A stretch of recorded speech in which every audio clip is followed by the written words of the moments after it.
Siswa keperawatan tingkat 3 Section C dengan tema kesehatan remaja dan pola makan yang baik. Nah, pada saat ini teman-teman kita akan segera memulaikan acara penyuluhan kita.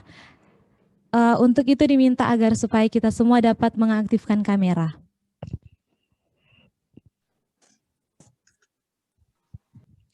Baiklah, terima kasih. Pada saat ini kita akan memulaikan acara penyuluhan kita, namun untuk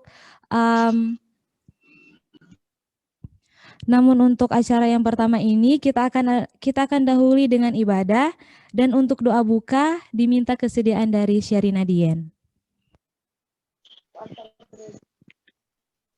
Teman-teman, mari kita satu dalam doa. Segala puji syukur kami datang ke hadirat-Mu Bapa. Terima kasih banyak karena Engkau masih menjaga kami hingga sampai dengan saat ini. Bapa yang bertata dalam kerajaan sorga, pada saat ini kami akan mendengar sebagian dari sabda firman-Mu.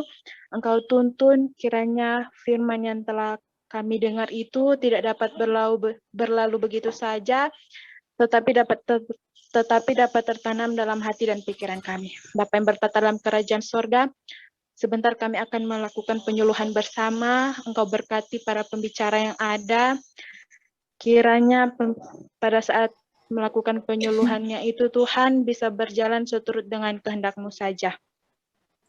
Bapa yang bertata dalam kerajaan sorga, berkati juga jaringan-jaringan yang kami pakai sekarang. Engkau tuntun kiranya apa yang tidak kami inginkan itu semuanya tidak terjadi.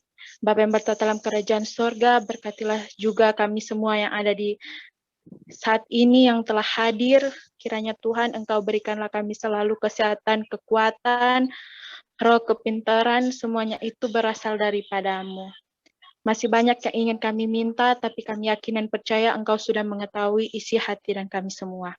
Inilah yang menjadi doa kami, permohonan kami yang kami bawa dalam anak-Mu Yesus Kristus adalah Tuhan dan Juru Selamat kami yang hidup. Amin.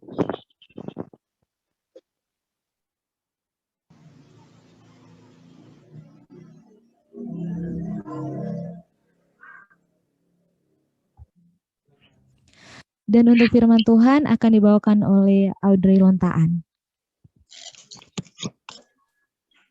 Baik, sebelum saya mulai, apakah suara saya terdengar dengan jelas?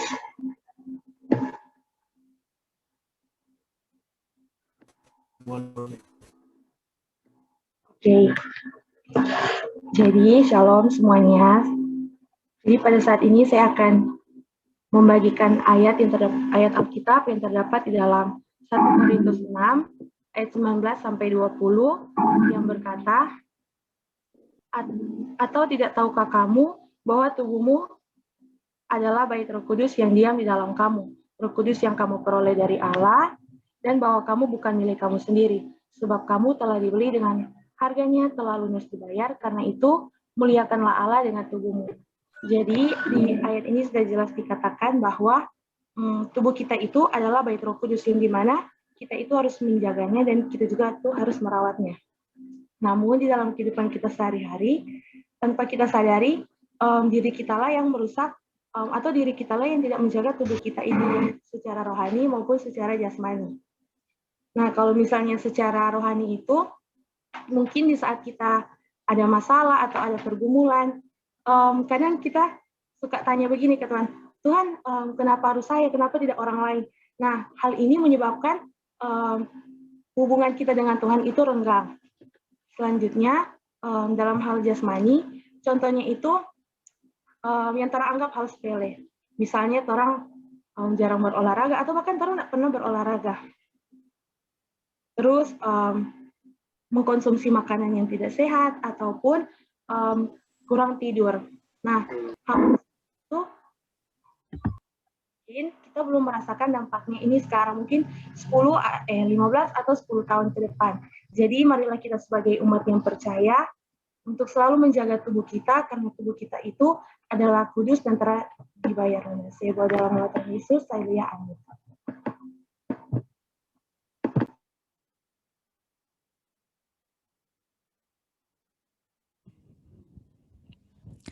Amin untuk firman Tuhan. Dan untuk Doa tutup renungan dan sekaligus doa untuk mulai acara akan dibawakan oleh Marji Deodor.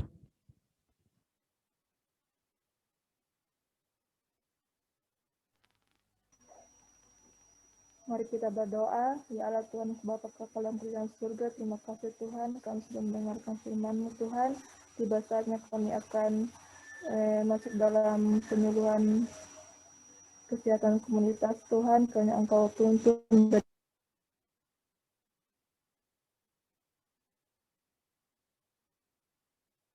berdoa dan bersyukur. Terpujilah Engkau Tuhan, haleluya, haleluya, amin.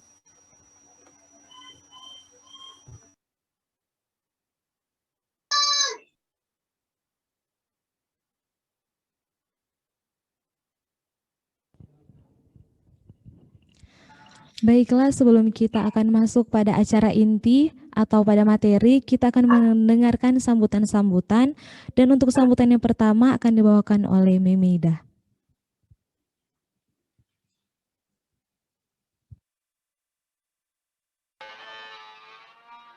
Baik, selamat pagi. Konfirmasi, ini suara saya kedengaran jelas? Jelas. Baik, selamat pagi semuanya. Shalom, salam sehat.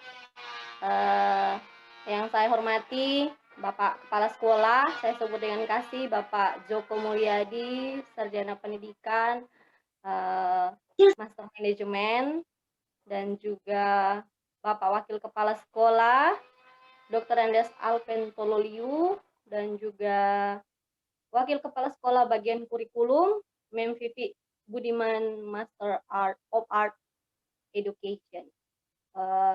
Dan juga rekan-rekan dosen sekalian, saya sapa dengan kasih yang bisa hadir di media virtual ini, dan juga mahasiswa sekalian dan siswa-siswi yang hadir pada siang hari ini. Saya adalah pembimbing dari Section C yang akan memberikan penyuluhan kesehatan kepada sekolah SMP Advent Unclub, dan sebelumnya mereka sudah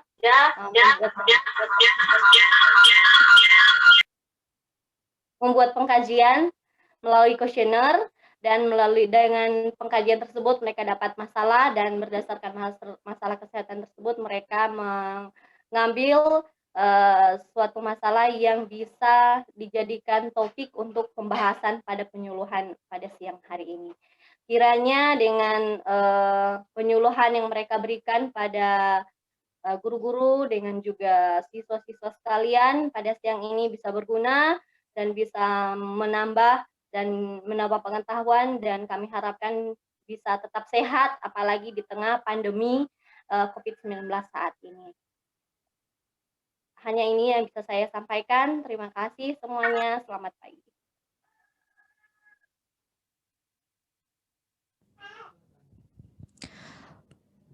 Untuk sambutan yang kedua akan dibawakan oleh Sir Joko Mulyadi, SPDMM, selaku Kepala Sekolah dari SMP Advent Unclub.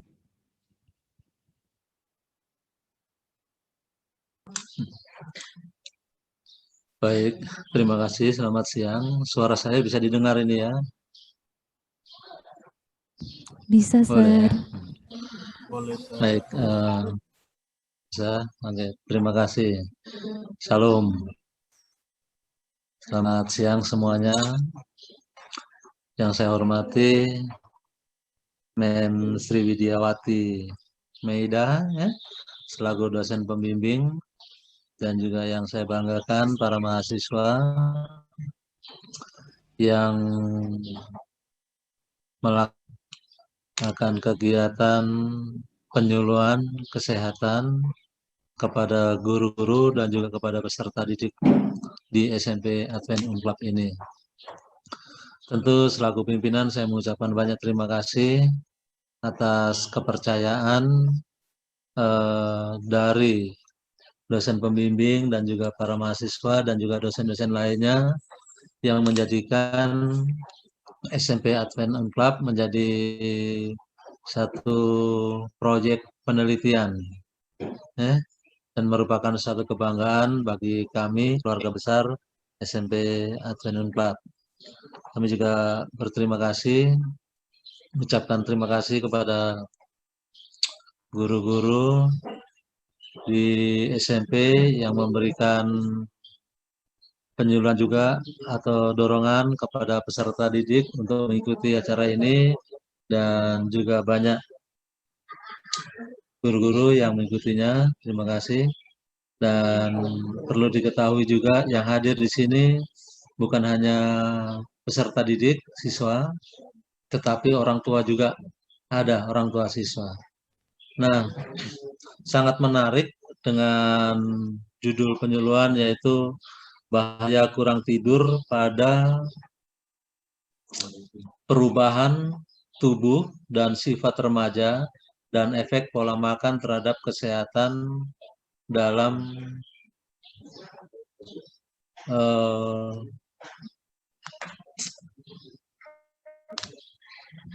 pembimbingan ya. Ini saya punya harus kacamata ini, minta maaf ini. Jadi intinya ya terhadap kesehatan ya.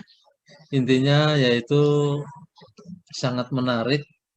Mudah-mudahan dengan penyuluhan ini nanti bukan hanya guru-guru yang dapat, tetapi siswa-siswi dapat ilmu pengetahuan yang lebih luas lagi. Demikian juga para orang tua. Ya? Dan saya pikir yang bahaya itu bukan hanya kurang tidur. Saya pikir kurang uang, kurang doi, kurang makan itu bahaya. Ternyata kurang tidur juga bahaya ya. Nah, mudah-mudahan ini nanti para mahasiswa narasumbernya bisa memberikan solusi yang terbaik terhadap satu masalah yang dihadapi oleh kita semua tentunya. Kalau kurang tidur itu efeknya bagaimana, gitu? Mereka anak-anak ini mungkin bukan kurang tidur bukan karena belajar ataupun bekerja, tetapi kurang tidur karena terlalu banyak main game mungkin ya. Mudah-mudahan ada solusi yang terbaik nantinya. Pengetahuan yang baru bagi peserta didik, bagi kami sebagai pimpinan dan juga guru-guru lainnya. Demikian saya sampaikan, kami tetap mendukung akan kegiatan-kegiatan yang dilakukan oleh Universitas Kelabat, baik dalam pendidikan maupun dalam hal kesehatan. Kami tetap mendukung bersama-sama. Dan biarlah Tuhan menolong kita, Tuhan bersama-sama dengan kita. Sekali lagi untuk Unclub, saya ucapkan terima kasih. Dalam hal ini Fakultas Keperawatan ya, di bawah bimbingan Mem Sri Widiawati Maida dan juga dosen-dosen lainnya. Sekali lagi saya mengucapkan atas nama SMP Advent Unclub, mengucapkan banyak terima kasih atas kepercayaan untuk dijadikan proyek penelitian dan penyuluhan pada hari ini. Terima kasih, Tuhan memberkati. Saya kembalikan.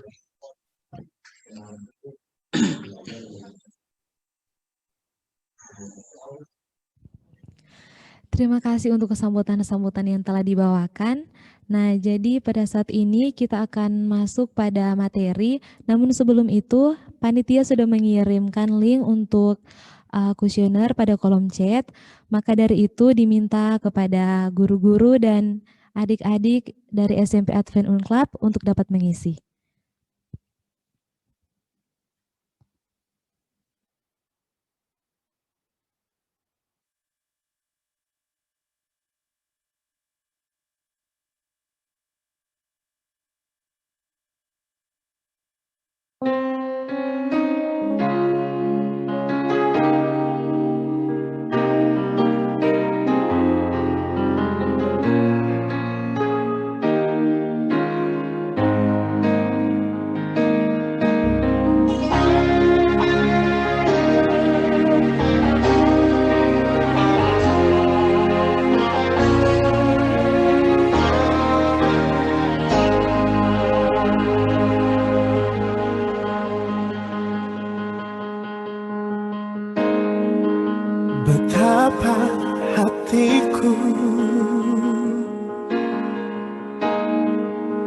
Berterima kasih Yesus,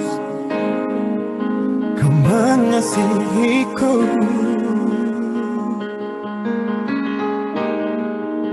Kau memilikiku.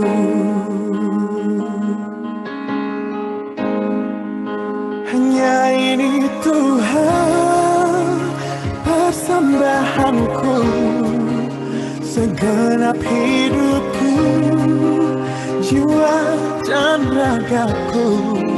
Sebab tak ku miliki harta kekayaan yang cukup berarti untuk ku persembahkan. Hanya ini Tuhan permohonanku, terimalah Tuhan persembahanku. Pakailah hidupku sebagai alatmu seumur hidupku.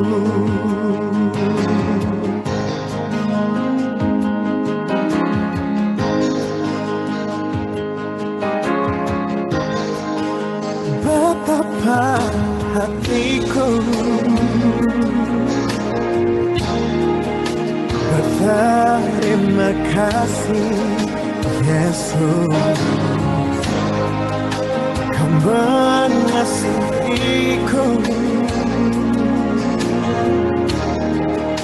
Kau memilikiku. Hanya ini Tuhan persembahanku, segenap hidupku, jiwa dan ragaku.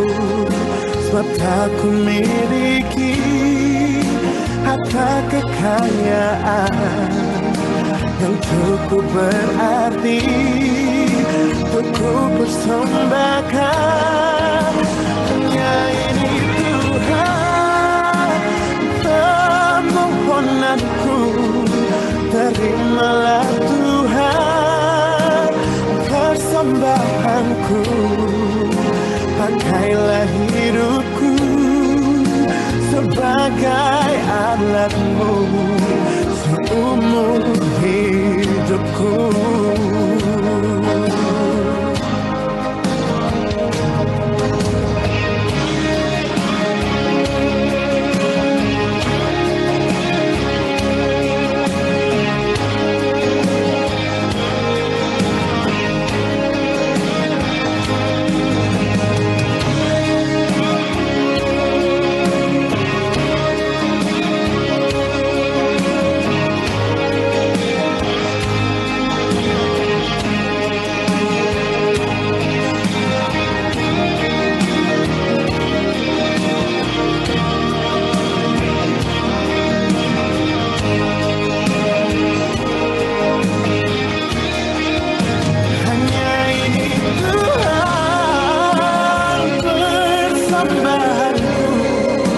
Segenap hidupku, jiwa dan ragaku. Sebab tak ku miliki harta kekayaan yang cukup berarti untuk ku persembahkan. Hanya ini Tuhan permohonanku, terimalah Tuhan persembahanku. Pakailah hidupku sebagai alatmu seumur hidupku. Pakailah hidupku sebagai alatmu seumur hidupku.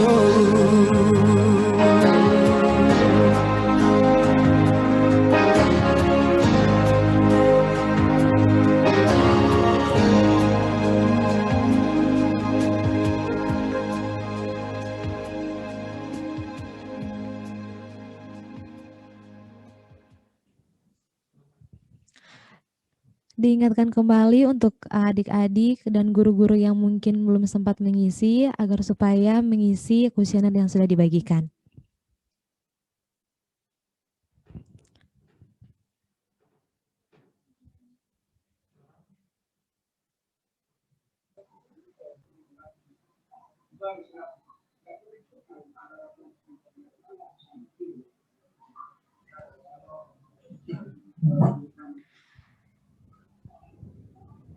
Pada saat ini kita akan langsung pada materi atau pembahasan, dan untuk berlangsungnya pembahasan dan materi akan dipimpin oleh Lady Lolong.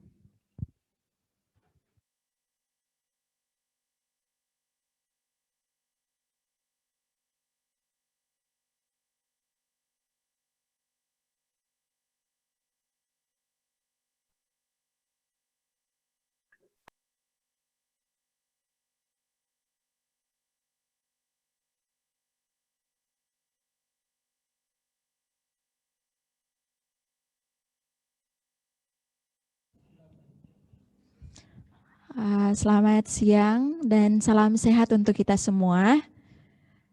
Semoga guru-guru dan para siswa serta dosen yang sudah hadir pada saat ini dalam keadaan sehat. Pada saat ini karena situasi pandemik, kita akan mengikuti sebuah video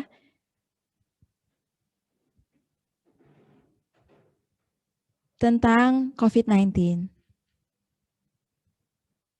Hai teman-teman, tahukah kamu di saat pandemi seperti ini, penting untuk kita dalam menjaga kesehatan tubuh kita dengan cara yang pertama mencuci tangan, yang kedua memakai masker, yang ketiga batuk dan bersin yang benar, yang keempat social distancing, yang kelima memakan makanan yang sehat untuk imun kita. Yang keenam, cara menjaga sistem imun agar tetap sehat dalam kita melawan corona atau COVID-19. Nah, sekarang kita masuk ke video yang pertama, yaitu cara mencuci tangan yang baik dan benar. 6 langkah cuci tangan. Basahi kedua tangan terlebih dahulu dan gunakan sabun secukupnya. Ratakan sabun dengan menggosok kedua telapak tangan. Gosok kedua punggung tangan secara bergantian. Gosok sela-sela jari tangan. Gosok bagian dalam jari dengan posisi jari tangan saling mengunci. Gosok dan putar ibu jari bergantian. Gosok memutar ujung jari tangan secara bergantian. Bilas dengan air mengalir. Keringkan dengan tisu atau handuk. Kemudian matikan keran dengan tisu atau handuk yang sudah digunakan. Lakukan langkah-langkah mencuci tangan selama 40-60 detik jika menggunakan air dan 20 hingga 30 detik jika menggunakan hand sanitizer. Sering menggunakan masker, tapi sudahkah benar cara penggunaannya? Berikut cara yang benar menggunakan masker. Pertama, cuci tangan dengan sabun dan air mengalir atau bersihkan tangan dengan cairan berbahan dasar alkohol. Cek masker Anda dan periksa apakah ada sobekan atau lubang. Pastikan arah masker sudah benar. Pita logam terletak di sisi atas. Tekan pita logam atau sisi masker yang kaku sampai menempel sempurna ke hidung. Tarik sisi bawah masker sampai menutupi mulut dan dagu. Setelah digunakan, lepas tali elastis masker dari daun telinga, sambil tetap menjauhkan masker dari wajah dan juga pakaian. Supaya tidak bersentuhan dengan permukaan masker yang mungkin terkontaminasi. Segera buang masker di tempat sampah tertutup setelah digunakan. Selanjutnya, bersihkan tangan setelah menyentuh atau membuang masker. Gunakan cairan antiseptik berbahan dasar alkohol, atau jika tangan terlihat kotor, cuci tangan dengan air bersih mengalir dan juga sabun.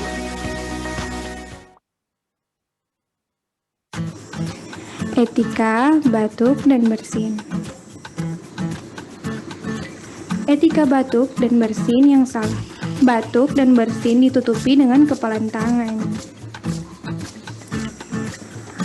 Batuk dan bersin ditutup dengan tangan. Dan batuk dan bersin tanpa ditutup apapun. Ketika batuk dan bersin yang benar, tutup hidung dan mulut dengan menggunakan lengan baju saat batuk dan bersin. Tutup hidung dan mulut dengan tisu dan segera buang ke tempat sampah. Dan ingat, lakukan cuci tangan sesuai prosedur.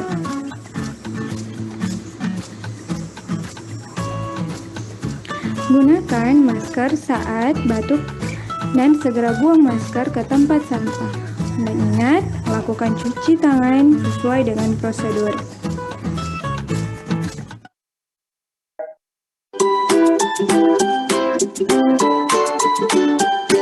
Apa sih social distancing? Imbauan ini dikeluarkan oleh pemerintah untuk memutus rantai penyebaran virus corona. Social distancing atau jarak sosial adalah setiap orang satu dengan yang lainnya diwajibkan menjaga jarak minimal 1 hingga 2 meter. Masyarakat diminta untuk menghindari pertemuan besar atau kerumunan seperti ke mal, kantor, sekolah, hingga tempat ibadah. Dalam situasi ini, masyarakat diminta untuk melakukan segala aktivitas dari rumah. Jika dilakukan dengan tepat dan dalam skala besar, social distancing dapat menghancurkan atau memperlambat penyebaran virus corona. Yuk kita sama-sama disiplin menerapkan social distancing untuk menghambat penyebaran virus corona.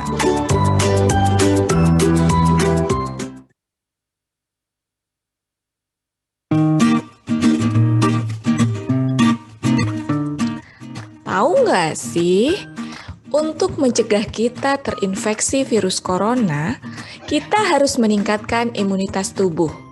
Salah satunya dengan mengkonsumsi makanan yang sehat, lengkap, dan bergizi. Tubuh perlu asupan lengkap seperti karbohidrat, lemak, protein, vitamin, mineral, serat, dan air. Sumber makanan yang baik untuk meningkatkan imunitas antara lain buah dan sayur berwarna. Di dalam buah dan sayur berwarna terdapat fitochemical yang memiliki efek antioksidan untuk menangkal radikal bebas. Ikan, daging merah, ayam, telur, dan susu adalah sumber protein hewani yang berfungsi untuk meregenerasi sel-sel di dalam tubuh kita. Untuk vegetarian, protein nabati bisa didapatkan dari kacang-kacangan seperti kacang kedelai. Kacang kedelai mengandung asam amino yang dapat membentuk protein. Air juga tak kalah pentingnya. Sel tubuh kita terdiri dari 60% kandungan air. Sel imun membutuhkan proses metabolisme untuk meningkatkan fungsinya. Sebaiknya kita minum air 2 liter atau setara dengan 8 gelas air sehari. Yuk tingkatkan imunitas tubuh dengan konsumsi makanan sehat.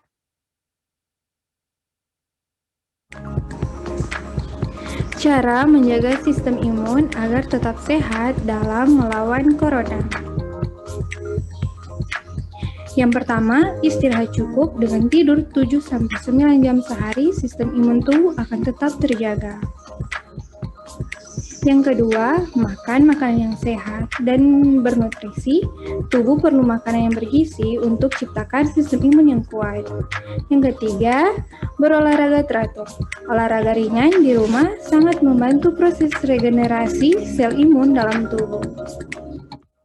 Yang keempat, hindari stres. Walau di rumah aja, usahakan tetap berhubungan dengan keluarga dan teman-teman secara virtual. Yang kelima, berjemur 15 menit sehari. Sinar matahari pagi dapat membantu pembentukan sel imun tubuh. Yang keenam, yang paling utama, usahakan di rumah aja dan selalu cuci tangan dengan sabun.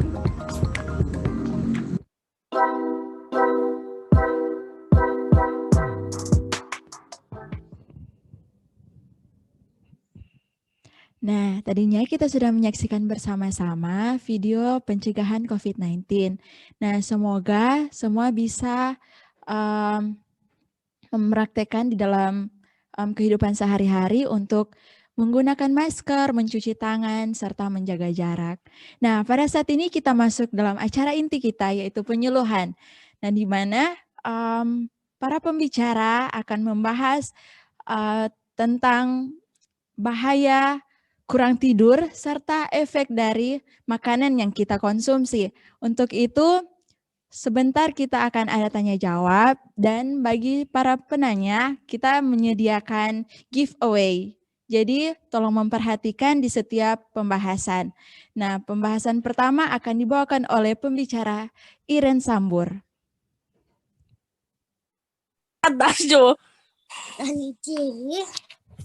Oke, baik. Shalom, selamat siang untuk kita semua.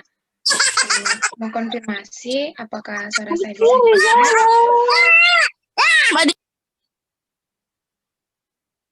Oke, pertama yang saya hormati dosen-dosen, guru-guru beserta siswa-siswa yang boleh hadir pada penyuluhan kesehatan pada hari ini, dan saya mau berterima kasih juga untuk tingkat 3 Section C, bahkan MEM yang ada yang sudah memberikan kesempatan buat saya untuk membawakan penyuluhan pada saat ini.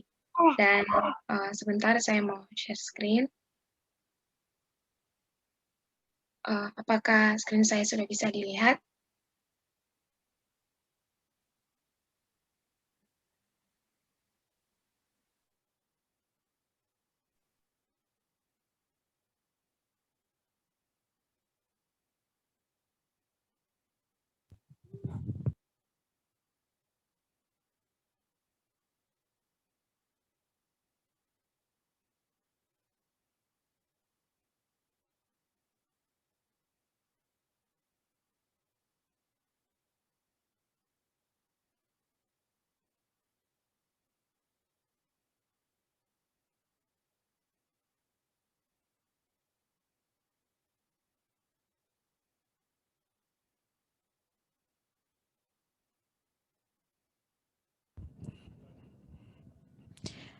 Pembicara Iren Sambur, apa monitor?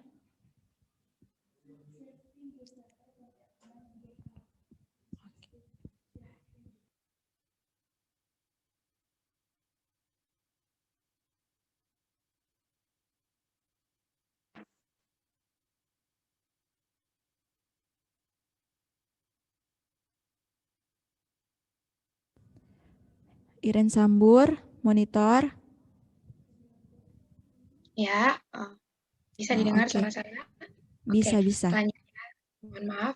Ya, jadi tidur adalah aktivitas vital yang diatur oleh mekanisme sistem saraf otak yang kompleks. Nah, jadi tidur ini katanya merupakan aktivitas. Nah, aktivitas vital ini berarti yang sangat penting ya dalam tubuh kita, di mana aktivitas vital kita diatur oleh sistem saraf otak yang sangat kompleks. Nah, tidur juga sangat diperlukan untuk kesehatan karena untuk konsolidasi energi, memori, reparasi sel rusak setelah dipakai aktivitas harian. Di sini artinya reparasi berarti ada perbaikan sel. Karena kan kita seharian itu melakukan aktivitas, jadi ketika kita tidur, maka disitulah sel-sel kita akan diperbaiki. Nah, tidur juga merupakan suatu tumbuh kembang dan sebagai daya tahan tubuh yang prima. Durasi tidur yang direkomendasikan oleh National Sleep Foundation dibedakan sesuai jenis usia. Di sini dikatakan untuk orang dewasa muda, durasi tidur yaitu direkomendasikan selama 7-9 jam per hari. Kemudian untuk orang dewasa dengan usia lebih dari 65 tahun, durasi tidur direkomendasikan selama 7-8 jam per hari.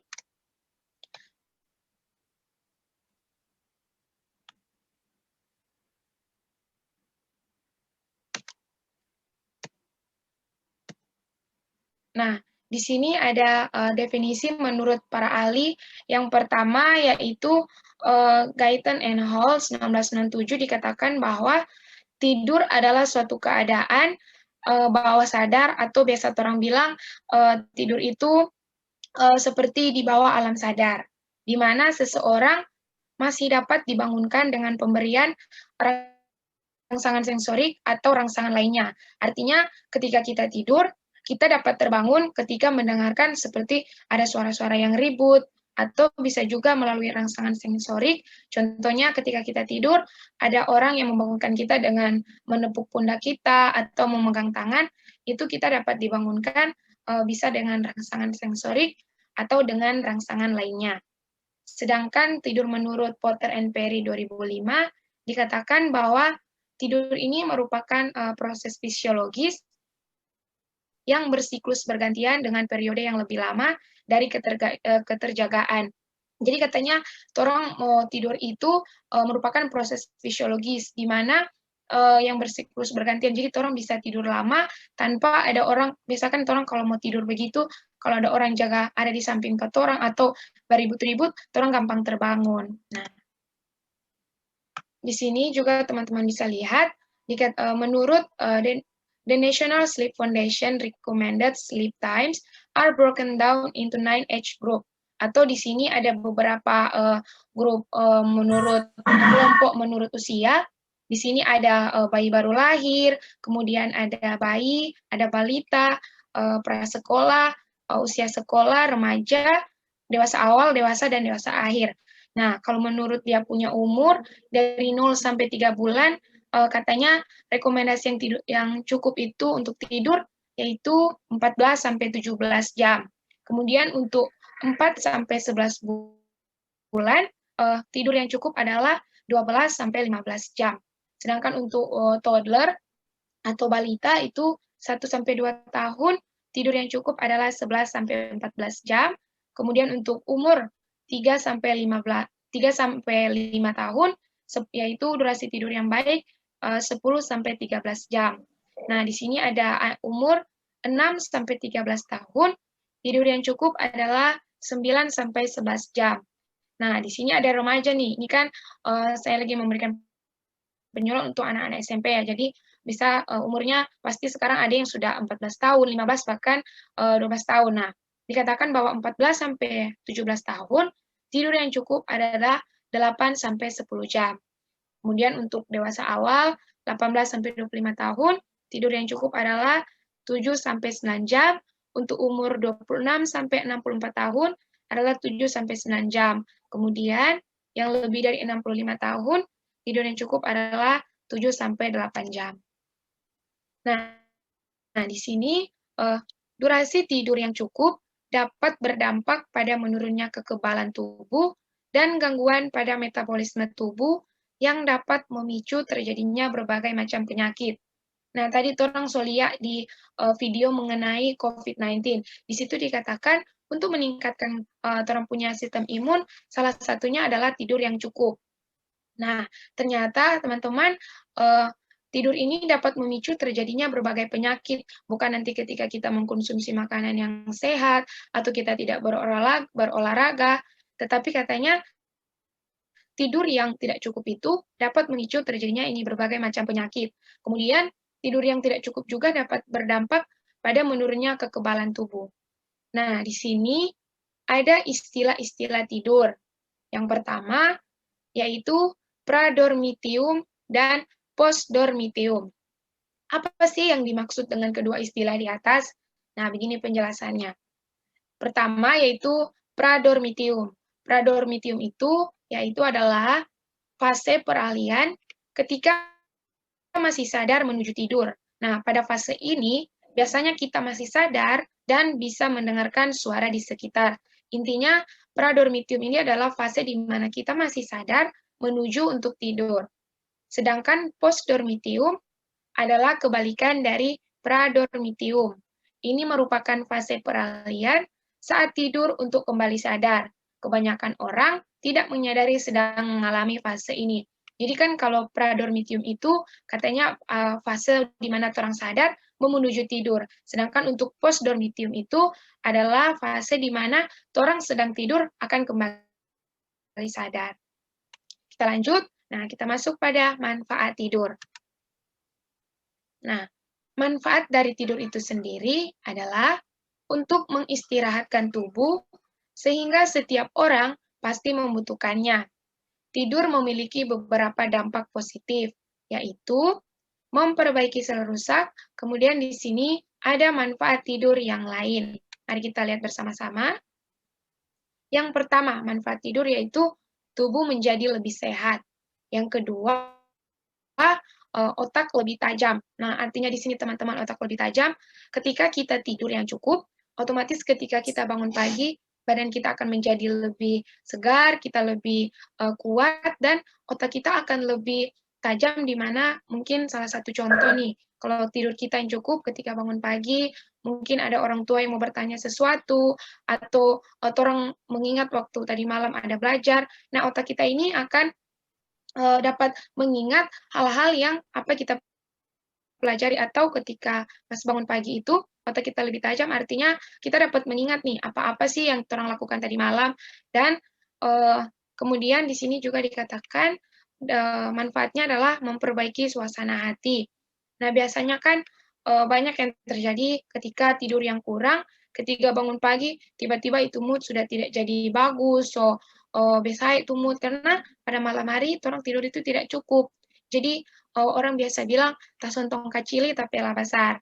Nah, kemudian di sini ada juga dikatakan manfaatnya peningkatan mood dan mengontrol berat badan. Kenapa di sini ada mengontrol berat badan?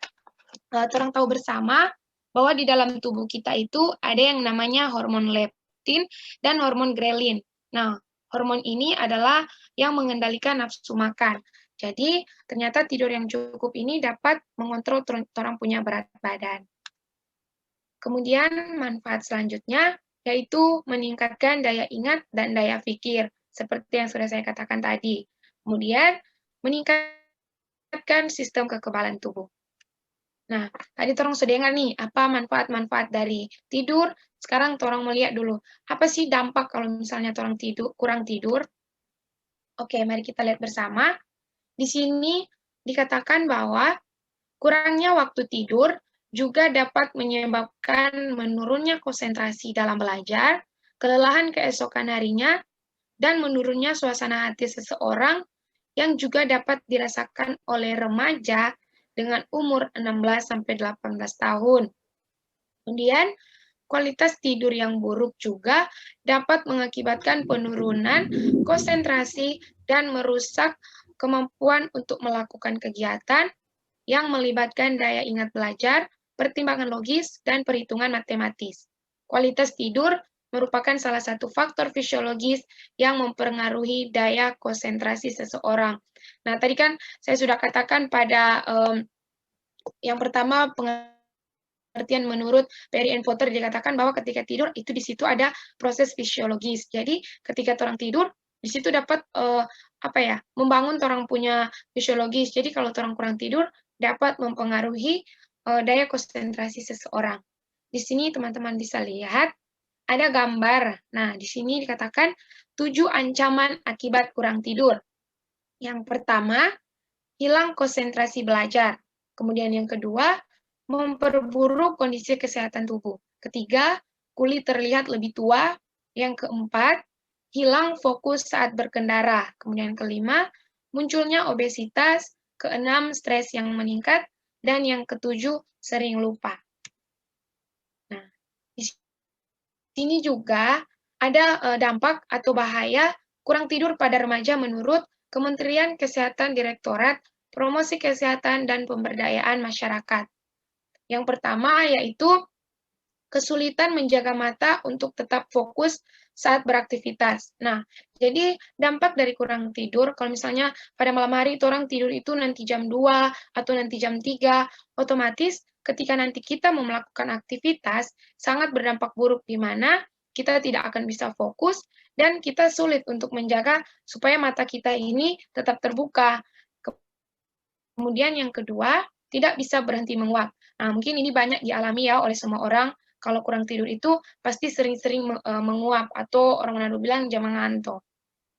Kemudian yang ketiga, kekurangan waktu tidur memunculkan konsekuensi atau masalah pada fisik dan mental manusia antara lain, Yang pertama itu adalah masalah dalam mengingat atau mudah lupa. Nah, tadi orang lihat tuh di dia punya dampak sama dia punya manfaat, katanya di situ ada yang mengenai mudah lupa. Kemudian yang mempengaruhi mental salah satunya adalah depresi. Yang keempat, melemahnya sistem kekebalan tubuh sehingga mudah jatuh sakit. Kemudian yang kelima, perubahan tingkah laku. Kemudian yang keenam yaitu kesulitan belajar. Yang ketujuh, resiko perilaku buruk. Pasti teman-teman bertanya, memangnya bisa kalau orang kurang tidur dapat beresiko perilaku buruk? Ya, tentunya bisa. Di sini sudah dikatakan menurut Kementerian Kesehatan Direktorat. Nah, katanya dampak salah satunya yaitu resiko perilaku buruk. Kalau teman-teman bisa lihat di sini di nomor 3, kalau kata kurang tidur itu dapat berkonsekuensi pada orang punya masalah fisik dan mental. Nah, otomatis kalau misalnya orang mulai depresi atau mulai stres, pasti itu akan memunculkan risiko perilaku buruk. Yang seperti saya katakan tadi, kalau mood tidak bagus, kemudian mungkin orang mau tanya baik-baik, orang anggap itu buruk. Jadi dapat beresiko pada perilaku buruk. Nah, kemudian yang ke-8 yaitu resiko obesitas. Nah, kemudian kita lanjut pada jurnal penelitian. Untuk memperjelas, mungkin teman-teman bertanya, memangnya ada bukti bahwa kurang tidur berhubungan dengan ini? Nah, mari kita lihat bersama-sama. Di sini ada jurnal dengan judul Hubungan Kualitas Tidur dan Masalah Mental Emosional pada Remaja Sekolah Menengah. Tadi kan terang lihat nih, pada dia punya dampak, ternyata di situ sangat mempengaruhi pada orang punya mental dan orang punya emosional. Jadi di sini ada jurnal yang meneliti mengenai hubungan kualitas tidur dan masalah mental emosional pada remaja sekolah menengah. Nama penulis ada Meita Damayanti, Faisal, Elma Citra, Makfirah. Ini jurnal yang diteliti tahun 2019. Masih baru ya teman-teman, belum lama. Hasil yang ditemukan dari jurnal tersebut dikatakan sebanyak 79 siswa berusia 15-17 tahun dari 3 SMA, 39 laki-laki, dan 40 perempuan, rata-rata usia 16 tahun, 36 kualitas tidur baik, dan 43 buruk. Nah, bisa dilihat bahwa lebih banyak di sini adalah 43 dibandingkan dengan orang-orang yang tidurnya baik. Kualitas tidur dan masalah mental emosional menunjukkan korelasi signifikan. Di sini hasilnya kurang dari 0,05 dengan kekuatan korelasi sedang yaitu 0,422. Jadi katanya terdapat korelasi kualitas tidur dan masalah mental emosional pada remaja yang ada di SMA di Jatinangor. Artinya berarti ada hubungan nih kualitas tidur dan masalah mental emosional. Jadi sangat berpengaruh ya tidur ini pada orang punya mental dan emosional. Sudah dibuktikan dengan jurnal, dikatakan bahwa ada hubungan yang signifikan antara kualitas tidur dan mental emosional seseorang. Ada jurnal yang kedua yang judulnya yaitu hubungan kualitas tidur dengan memori jangka pendek pada mahasiswa Fakultas Kedokteran Universitas Tarumanegara. Tadi di Torong Soliak dimanfaat dengan dia punya dampak, ada mengenai memori atau katanya dampak yang dari kurang tidur adalah sering lupa. Jadi salah satu jurnal meneliti mengenai kualitas tidur dengan memori. Di sini ada nama penulis yaitu Kelvin Pangestu dan Alia Dwiana. Diteliti pada tahun 2017. Hasil dari jurnal yang mereka teliti didapatkan dari 110 responden yang diteliti terdapat 76 responden yang memiliki kualitas tidur yang buruk, di mana di antaranya sebanyak 61 responden atau 80,3% memiliki memori buruk dan 15 responden atau 19,7% memori yang baik. Kalau tadi orang lihat ternyata lebih banyak buruknya ya teman-teman. Nah, jurnal yang kedua juga sama, ternyata lebih banyaknya itu yang memiliki memori yang buruk yaitu 80,3%. Sedangkan katanya memori yang baik hanya 19,7%, jadi sangat jauh ya perbedaannya. Terdapat 34 responden yang diketahui memiliki kualitas tidur yang baik, di mana sebanyak 16 responden atau 47,1% memiliki memori yang baik dan 18 responden atau 52,9% mempunyai memori yang buruk. Dengan demikian, dapat disimpulkan terdapat hubungan secara statistik antara kualitas tidur dengan memori pada mahasiswa di Fakultas Kedokteran Universitas Tarumanegara. Jadi, kalau jurnal yang pertama katanya ada hubungan yang sangat signifikan antara kualitas tidur dengan orang punya mental emosional. Kemudian jurnal yang kedua dikatakan juga bahwa ada hubungan yang secara statistik antara kualitas tidur dan orang punya memori. Jadi ternyata apa yang sudah saya jelaskan di dampak dari tidur, ada jurnal-jurnal yang meneliti mengenai hal-hal ini dan ternyata banyak yang mengalami dampak dari kurangnya tidur. Nah, mungkin sampai di situ dulu penyuluhan yang saya bisa sampaikan mengenai tidur pada remaja, dan saya pikir buat teman-teman semua yang sekarang kan umurnya masih muda nih, jadi otomatis marilah kita selalu menjaga kesehatan dengan tidur yang cukup, karena apalagi orang tahu sekarang ini lagi pandemi, otomatis usia yang masih sangat muda itu gampang sekali untuk terkena virus atau berbagai macam penyakit. Dan salah satu penyebab orang bisa terkena penyakit adalah dari kurang tidur. Nah, kemudian kan saya tahu nih pasti anak-anak yang masih umur-umur begini suka begadang kalau malam-malam, entah itu begadang untuk mengerjakan tugas atau bermain game. Disarankan untuk menghentikan semuanya itu, di mana teman-teman bisa lihat tadi banyak sekali dampak yang bisa terjadi ketika orang kurang tidur. Nah, jadi teman-teman yang mungkin pada malam hari suka begadang, marilah kita untuk menjaga kesehatan kita dengan tidur yang lebih bagus, 7 sampai 9 jam. Nah, itu yang direkomendasikan dari yang sudah saya berikan penyuluhan tadi. Dan semoga apa yang sudah saya berikan ini dapat bermanfaat baik bagi siswa-siswa yang ada di SMP Advent, bahkan guru-guru yang hadir pada siang hari ini. Mohon maaf bila ada kata-kata yang kurang berkenan, dan saya kembalikan kepada moderator. Terima kasih. Shalom.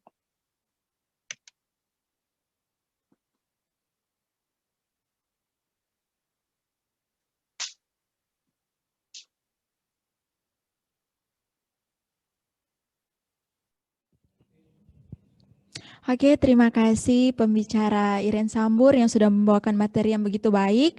Nah, karena mengingat waktu, kita akan lanjut pada pembahasan yang kedua yang akan dibawakan oleh Rizky Lia. Dan pada saat ini judulnya Efek Pola Makan Terhadap Kesehatan. Nah, dipersilahkan pembicara yang kedua.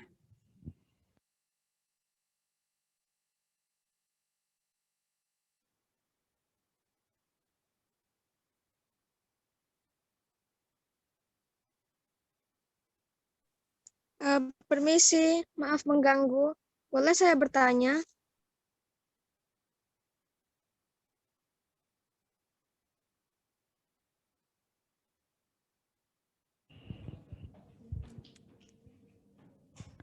Oke, jadi nanti terang sesi tanya jawab nanti akhirnya karena mengingat waktu. Terima kasih. Oke, terima kasih.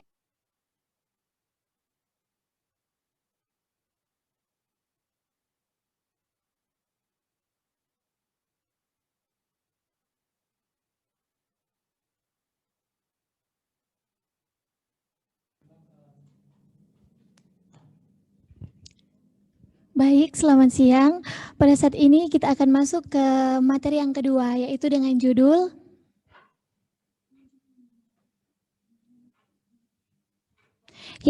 efek pola makan terhadap kesehatan. Nah, kita masuk ke pembahasan yang pertama.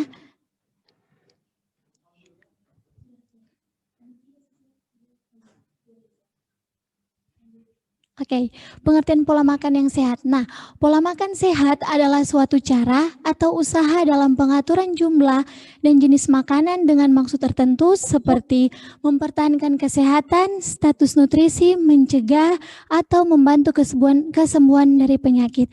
Nah, jadi di sini penting bagi kita untuk selalu menerapkan pola makan yang sehat dengan selalu mengatur jumlah dan jenis makanan yang kita makan.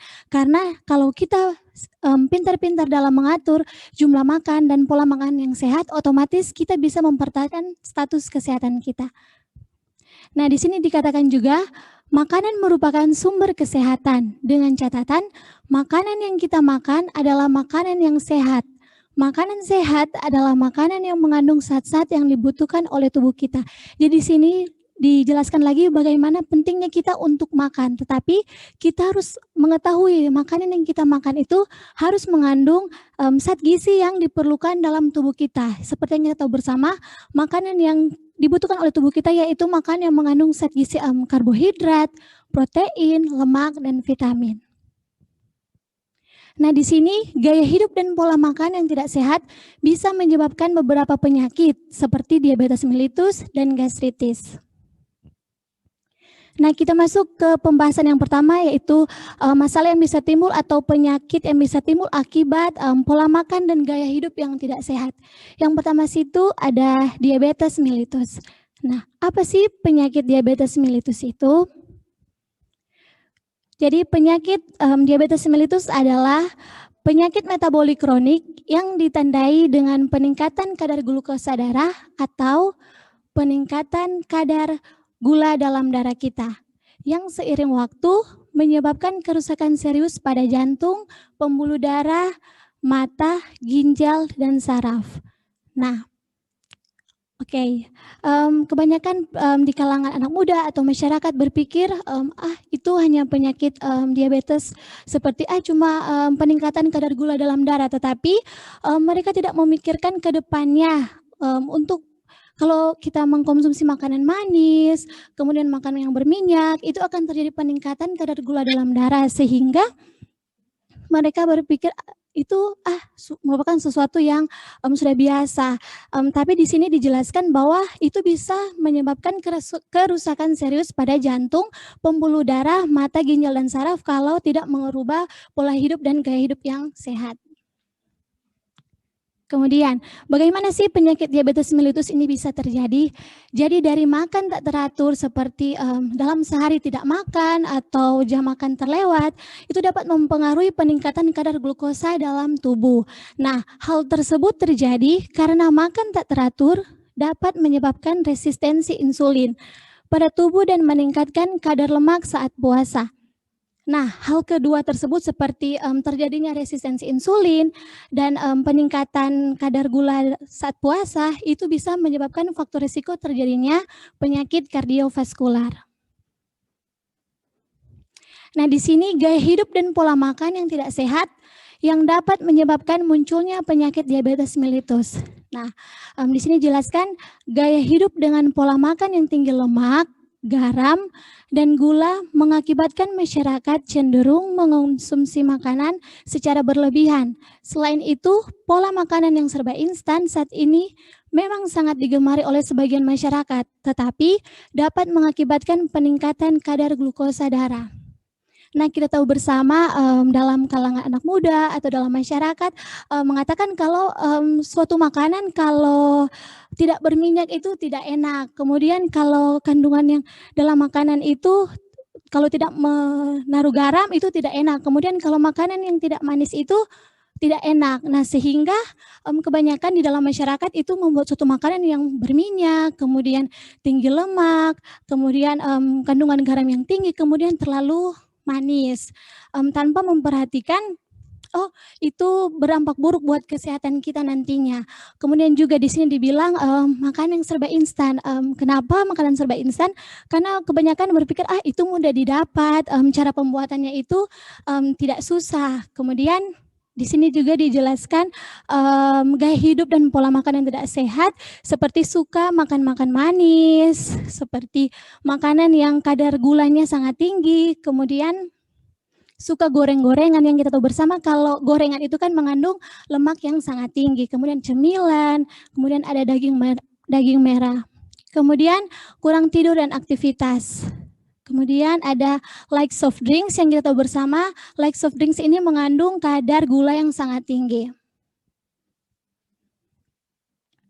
Di sini ada pola makan yang baik untuk pasien dengan penyakit diabetes mellitus. Nah, sebaiknya penderita diabetes mellitus mengonsumsi makanan yang tidak terlalu merangsang produksi insulin secara berlebihan. Jadi, harus kurangi makan makanan yang terlalu manis atau kadar gulanya tinggi. Nah, di sini juga ada tips makanan yang harus dikonsumsi untuk penderita diabetes.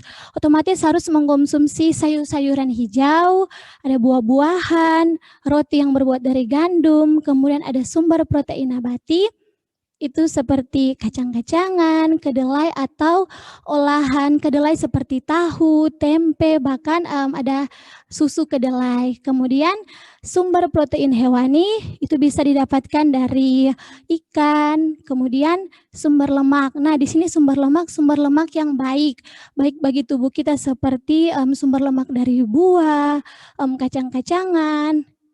Oke. Nah, di sini ada penelitian pola makan dengan diabetes mellitus. Judulnya Hubungan Pola Makan dan Aktivitas Fisik terhadap Kejadian Diabetes Mellitus di Poliklinik Penyakit Dalam RSUD Dr. Rasidin Padang. Nama peneliti Putri Dafriani tahun 2017. Ini diakses dari Jurnal Keperawatan. Hasilnya ternyata ada hubungan antara pola makan yang tidak teratur dan aktivitas yang buruk terhadap kejadian diabetes. Nah, tadi kan kita sudah membahas masalah yang bisa timbul atau penyakit yang bisa timbul akibat pola makan dan gaya hidup yang tidak sehat, yaitu diabetes mellitus. Nah, kita lanjut ke masalah yang bisa timbul juga, yaitu gastritis atau MA yang biasa orang kenal bersama-sama. Oke. Nah, di sini penyakit gastritis. Apa sih penyakit gastritis itu?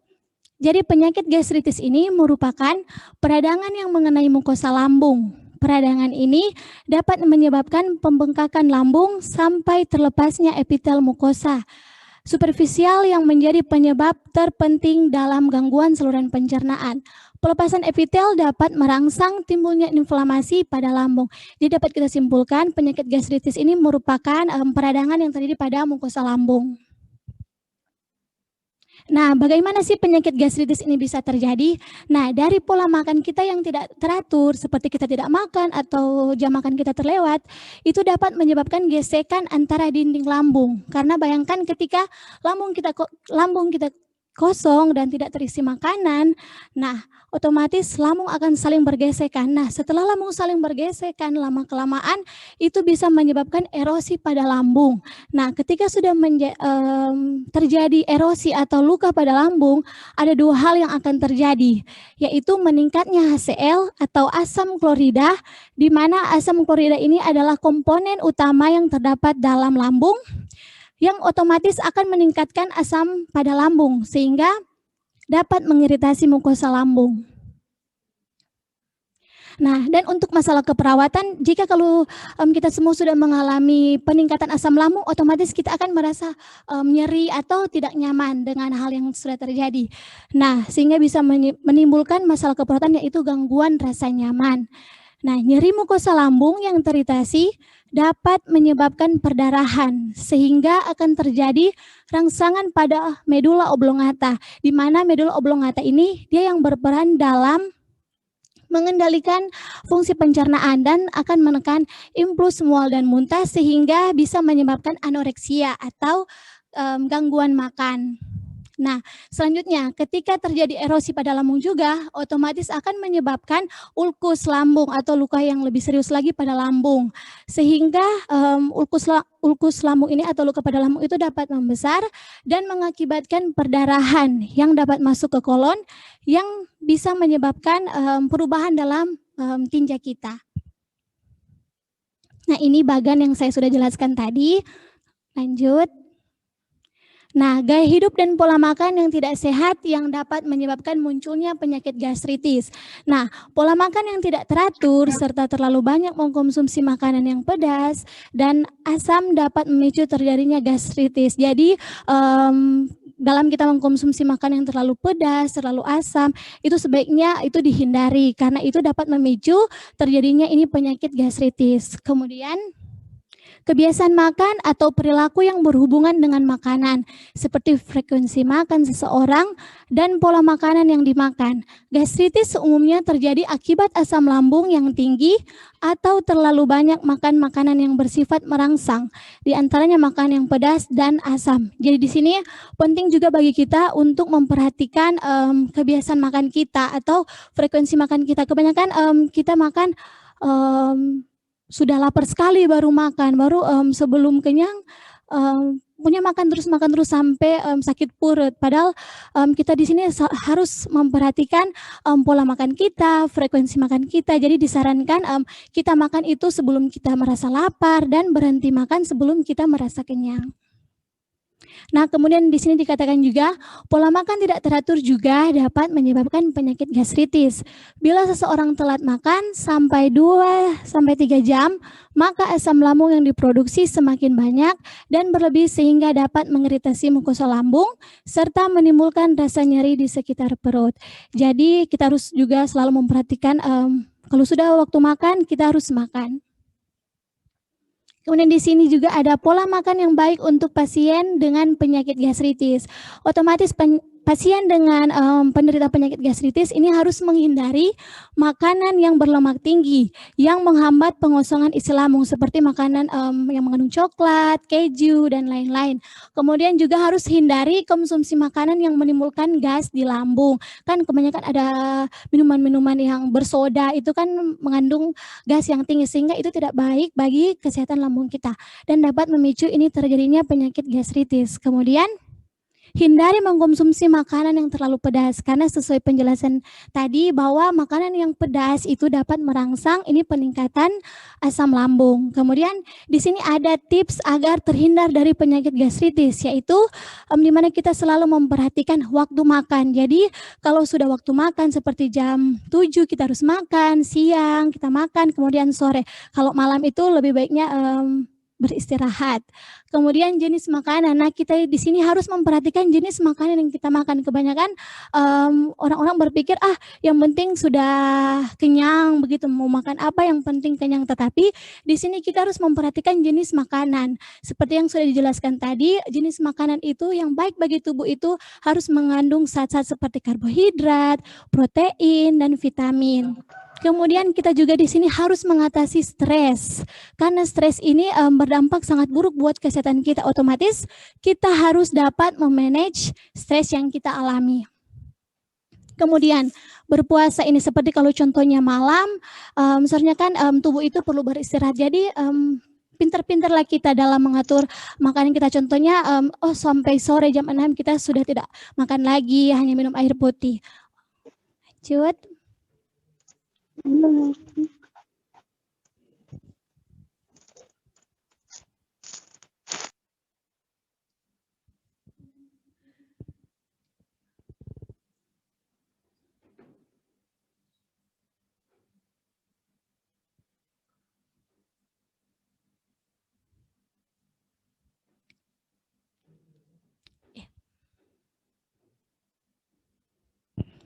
Oke, lanjut.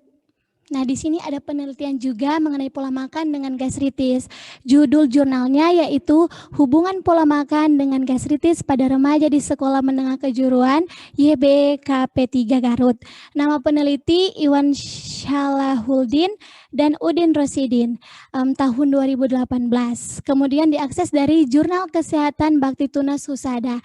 Hasilnya dari jurnal tersebut bahwa ada hubungan yang bermakna antara pola makan seperti mengkonsumsi makanan yang dapat merangsang peningkatan asam lambung siswa seperti asinan, cuka, sambal, serta kebiasaan merokok dan minum alkohol dengan kejadian gastritis.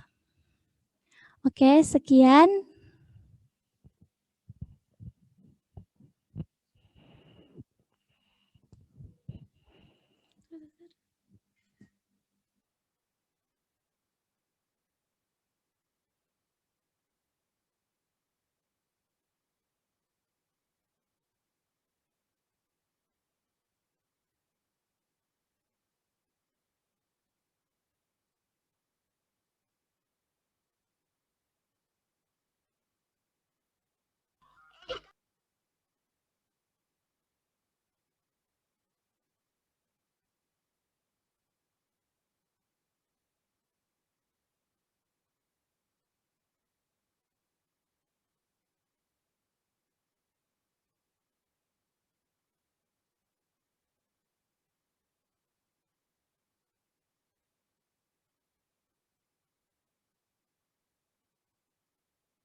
Maaf, gangguan WiFi.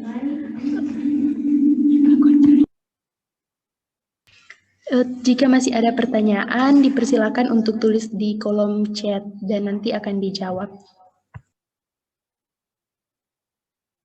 Atau bisa juga secara langsung untuk di-unmute.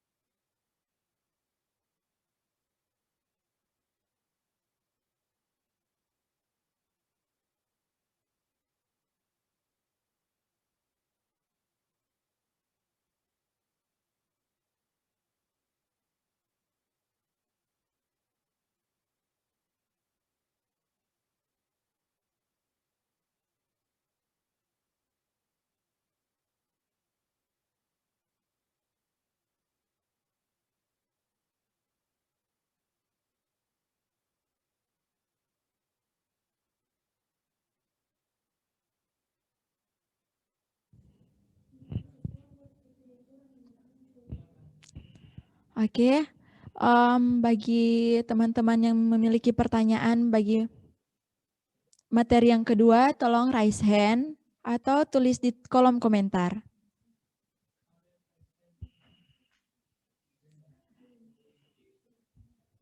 Oke, sudah ada. Dipersilahkan untuk langsung bertanya. Oke, maaf, saya mau bertanya yang di pertama. Apa bisa? Yang pembawa materi pertama.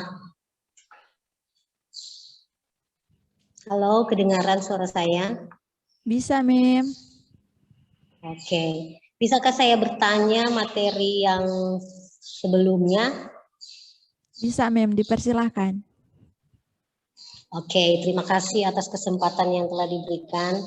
Saya mau bertanya, kan istirahat yang baik adalah 7 sampai 9 jam atau 8 jam. Kemudian, apakah sama istirahat ada yang tidur tapi 8 jam, bahkan sampai 9 jam. Dari jam 4 itu sore, kemudian bangunnya jam 1. Apakah itu sama? Kan sudah 8 jam, bahkan sampai 9 jam. Itu saja pertanyaan saya, karena banyak juga anak saya dia istirahat dari sore, mungkin karena kecapean, dan bangunnya itu jam 12 atau jam 1. Kemudian dia tidur nanti subuh, dan susah untuk dibangunkan. Jadi saya mau bertanya, apakah itu sama dia punya kebaikan atau dia punya manfaat dengan kan cukup tidur 8 jam. Oke, sekian. Terima kasih.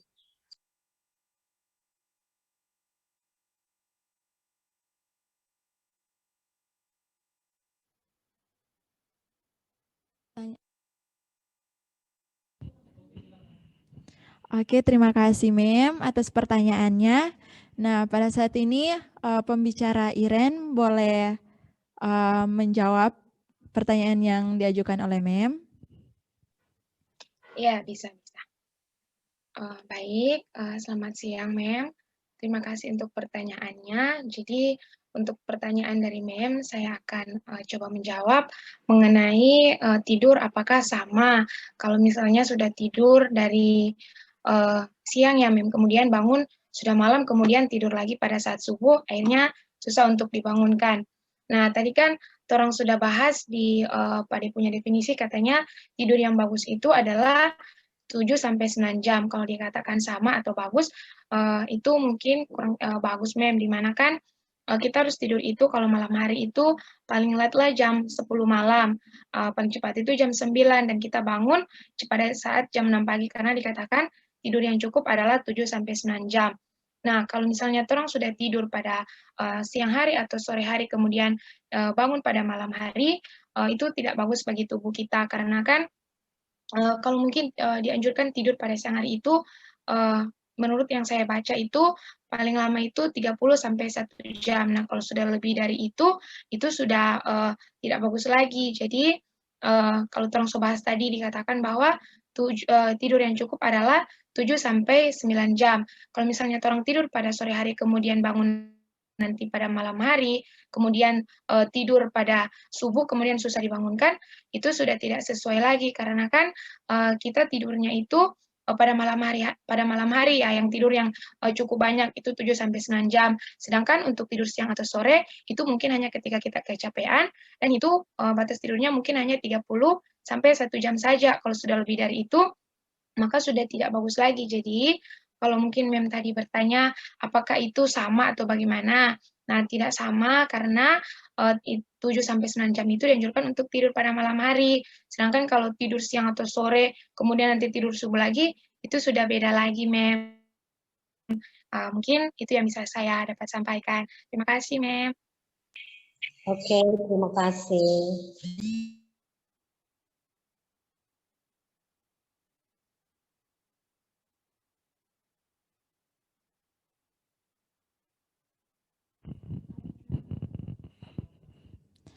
Oke, terima kasih Mem. Mungkin masih ada pertanyaan dari Raranta. Dipersilahkan untuk bertanya.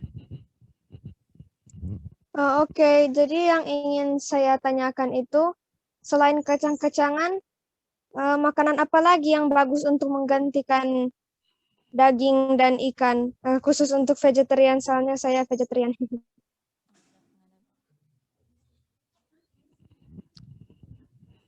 Oke, jadi ini pertanyaan untuk pembicara yang kedua ya. Jadi pertanyaan akan dijawab oleh pembicara kedua. Dipersilahkan.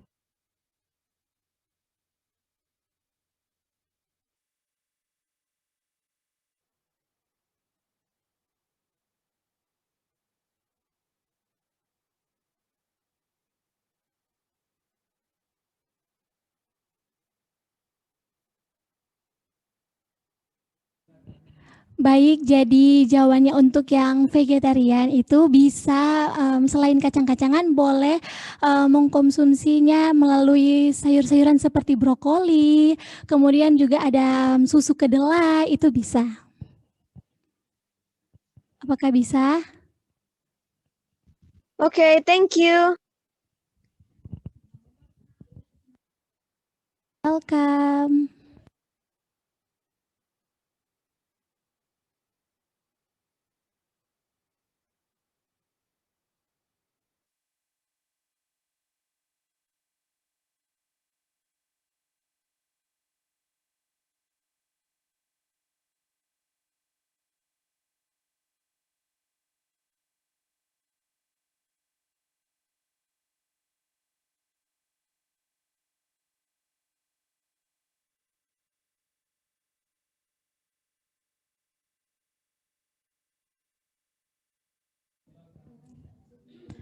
Oke, kalau sudah tidak ada pertanyaan, sesi tanya jawab kita segera akan tutup. Untuk itu acara selanjutnya saya serahkan kepada MC.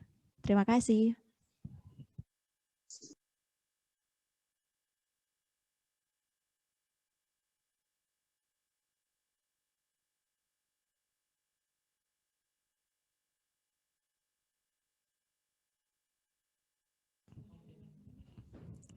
Dikembalikan banyak terima kasih kepada pembicara yang sudah membawakan materi yang begitu bagus dan begitu menarik. Nah, kiranya apa yang kita telah dengarkan tadi itu dapat menjadi dapat kita praktekkan di dalam kehidupan kita hari lepas hari. Nah, jadi pada saat ini di dalam kolom chat itu panitia sudah memberikan link, diberikan kesempatan kepada adik-adik dari SMP Unclub dan guru-guru untuk dapat mengisinya.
diingatkan kembali kepada adik-adik dari SMP Unclub dan juga guru-guru untuk mengisi kuesioner kedua yang sudah dibagikan.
Baiklah, acara penyuluhan kita sudah akan berakhir dan untuk ucapan terima kasih akan dibawakan oleh Ade Vivi.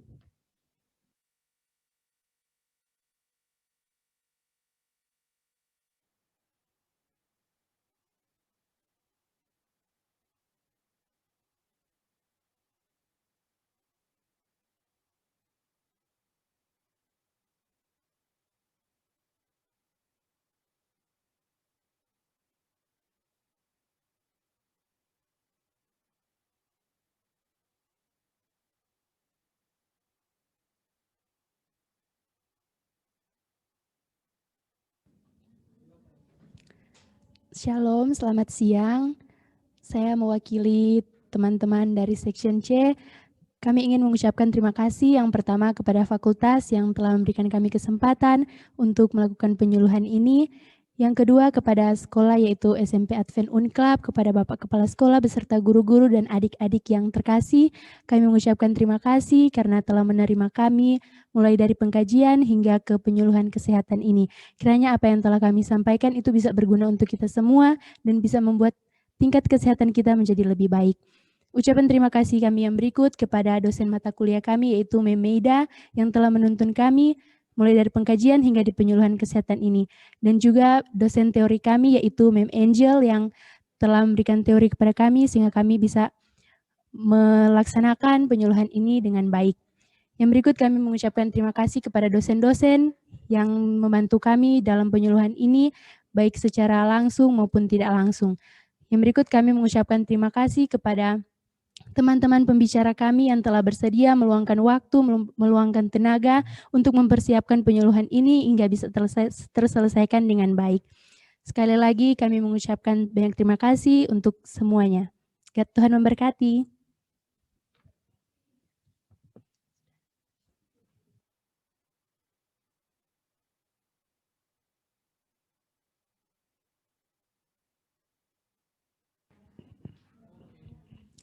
Baiklah, acara kita sudah selesai dan untuk doa tutup akan dibawakan oleh Graciela Hasan. Mari kita satu dalam doa, kita berdoa. Segala puji syukur hanya kami panjatkan kepadamu ya Bapa. Pada akhir acara ini kami mau mengucap syukur, berterima kasih karena berkat campur tangan kasih-Mu Bapa sehingga acara penyuluhan kami telah berjalan dengan baik. Kiranya apa yang telah dipaparkan tadi dapat berguna bagi masing-masing kami. Inilah doa dan ucapan syukur kami Bapa. Amin.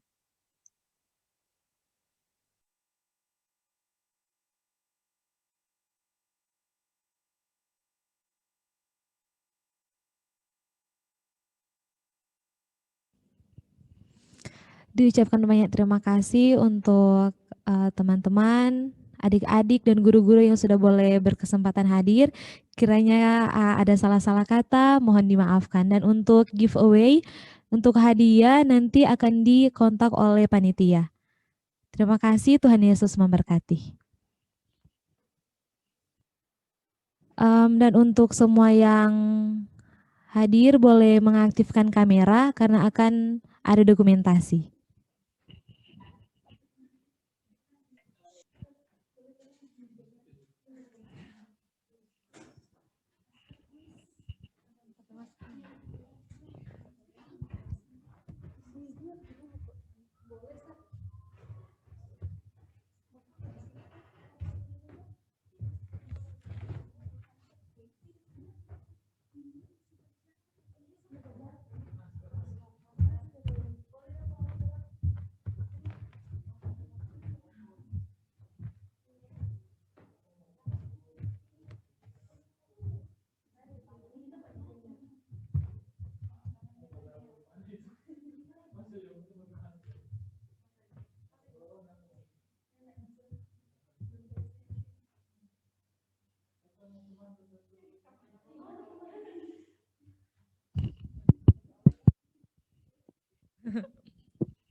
Oke, 1, 2, 3.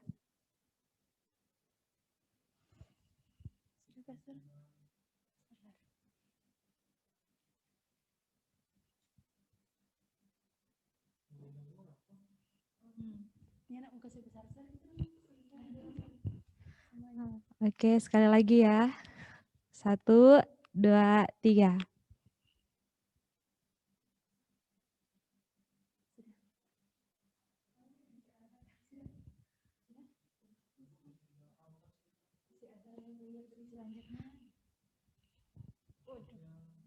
Oke, selanjutnya 1, 2, 3.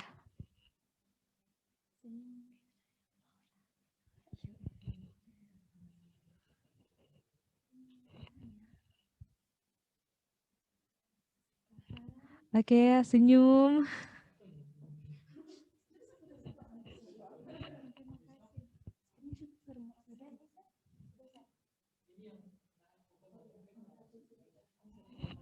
Oke, terima kasih. Tuhan Yesus memberkati.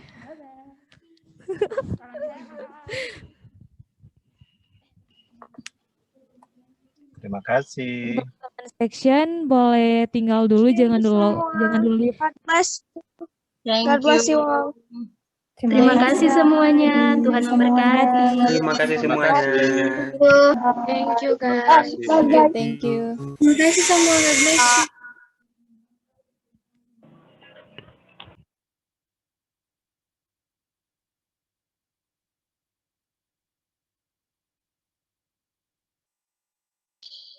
Oke, thank you semuanya. God bless. Bye. Thank you, Ren. Terima kasih.